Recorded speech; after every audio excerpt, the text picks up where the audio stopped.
Chapter 91. O you that dwellest in the covert of the Most High, and abidest in the shadow of the Almighty, I will say of the Lord, who is my refuge and my fortress, my God in whom I trust, that he will deliver you from the snare of the fowler, and from the noisome pestilence. He will cover you with his pinions, and under his wings shall you take refuge. His truth is a shield and a buckler. You shall not be afraid of the terror by night, nor of the arrow that flieth by day, of the pestilence that walketh in darkness, nor of the destruction that wasteth at noonday. 1,000 may fall at your side, and 10,000 at your right hand; it shall not come nigh you. Only with your eyes shalt you behold and see the recompense of the wicked. For you have made the Lord, who is my refuge, even the Most High, your habitation. There shall no evil befall you, neither shall any plague come nigh your tent. For he will give his angels charge over you, to keep you in all your ways. They shall bear you upon your hands, lest you dash your foot against a stone. You shall tread upon the lion and asp; the young lion and serpent shall you trample under feet. Because he hath set his love upon me, therefore will I deliver him. I will set him on high, because he hath known my name. He shall call upon me, and I will answer him. I will be with him in trouble. I will rescue him, and bring him to honor.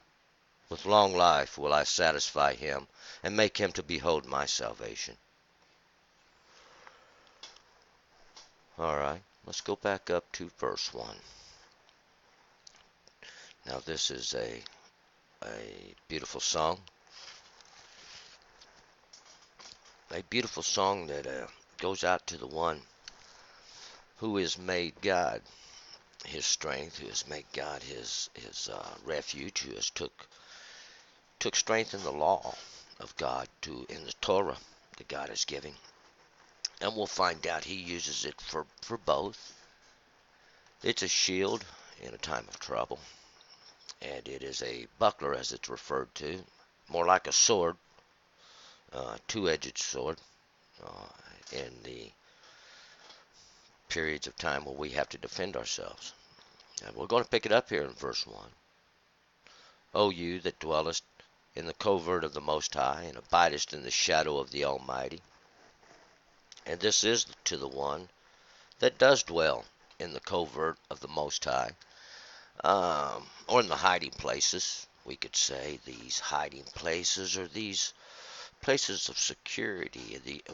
This one who abides in the shadow of the Almighty, or takes rest there, a little place of security.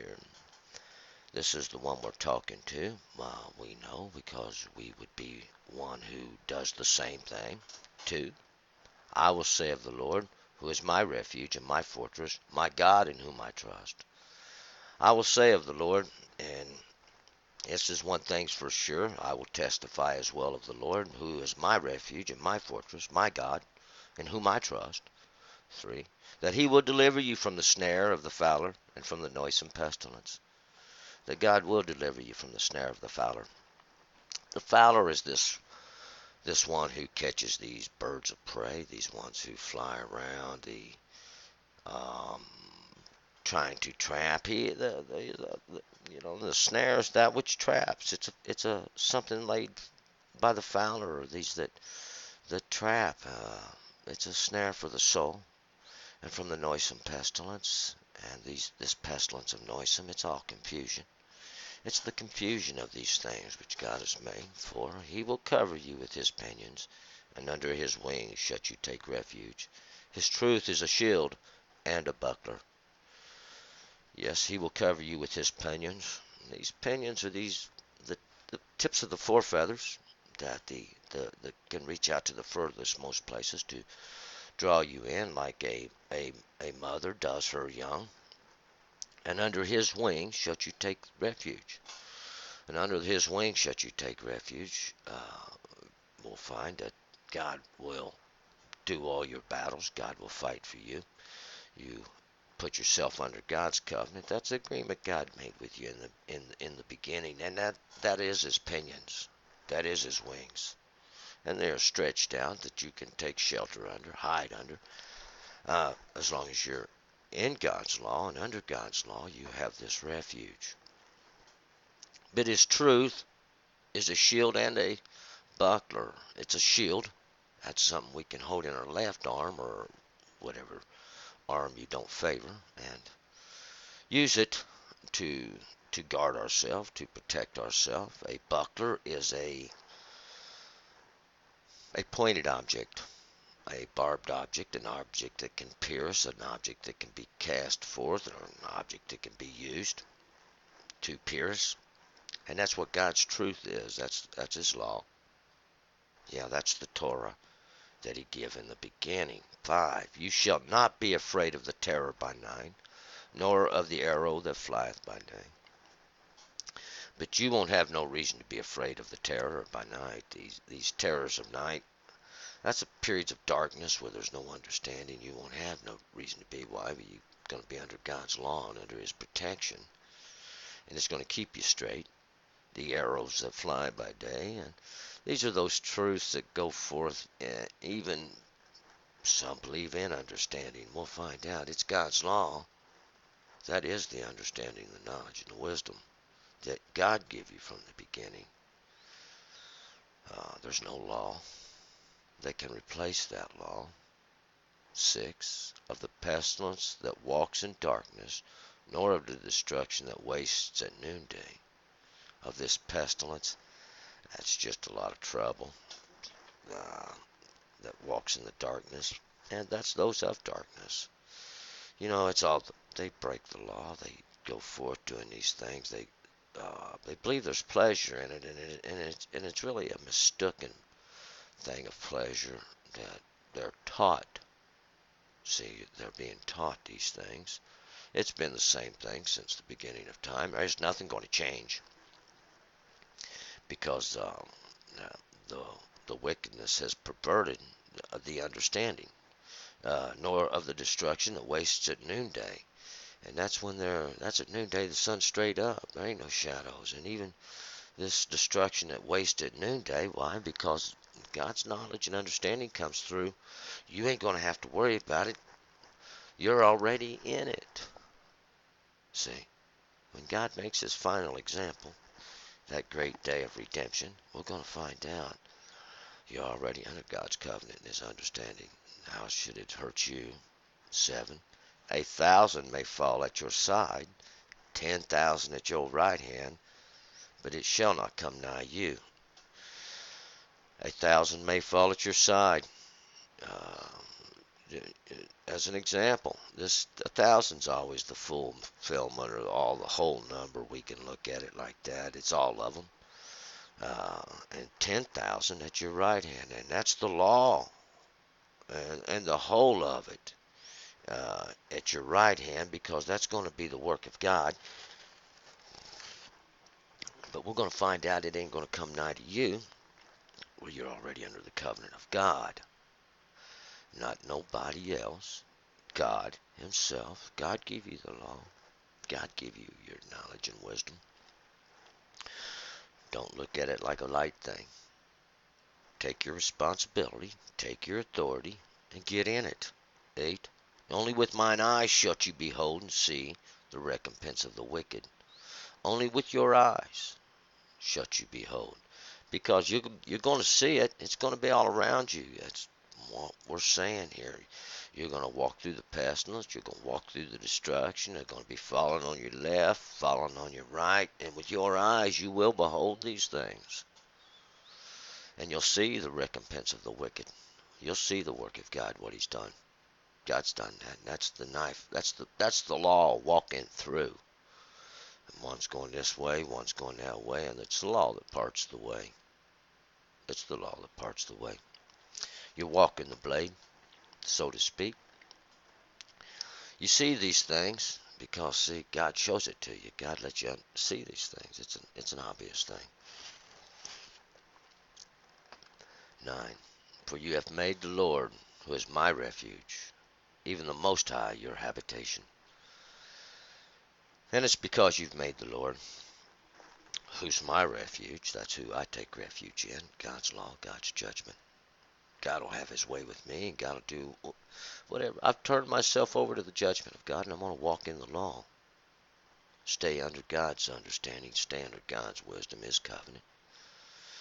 And you that do the same, even those ones who've made God their refuge, your habitation, God will do the same for you.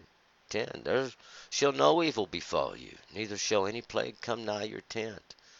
There shall be no evil that will befall you, neither shall any plague come nigh your tent. Because that sack of hide you're walking in there, that skin, that is your tent, that's your covering, that's that place God's got you right now. And God's going to keep you. God's going to watch over you. 11. For he will give his angels charge over you to keep you in all your ways. Because God had done it. He's done give his angels. And his angels, we can look at it more like his deputies. These ones that go forth from God, they do God's word. They do what God says. They've got charge over you. They're going to be watching out for you, in other words, guarding you every moment, keep you in all your ways.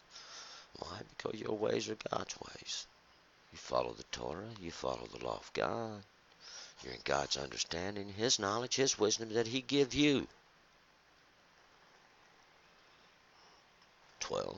They shall bear you upon their hands, lest you dash your foot against a stone. And they shall bear you upon their hands. That's the works.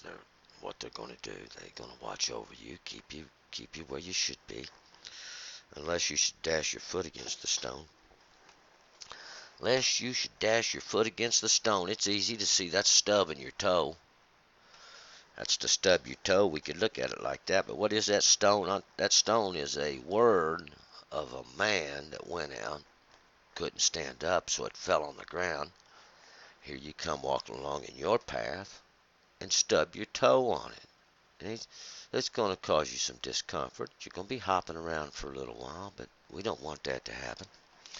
We don't want that to happen. So we're going to tell you, we're going to make a way.